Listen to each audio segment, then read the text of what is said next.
Si Mang Rudy nga ang sumalo ng bala ng pinutok nga nito ni Django dahil dapat kay Gabo nga itatama ni Django ang bala ng baril upang ang makabawi nga siya.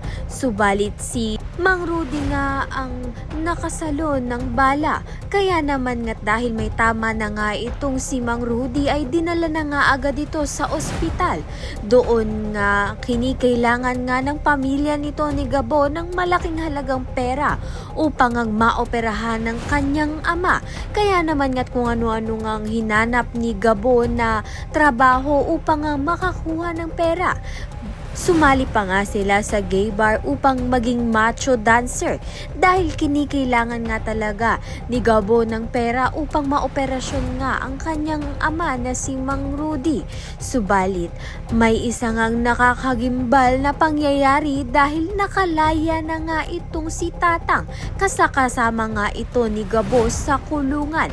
Dahil naging mabait nga itong si Gabo dito nga kay Tatang kaya naman nga't ibabalik nga niya kung ano ngang binigay nito ni Gabo noon.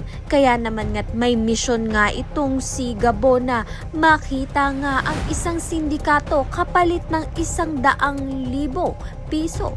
Kaya naman nga't yan at iba pa ang dapat nating pakaabangan. Maraming salamat sa iyong panunood.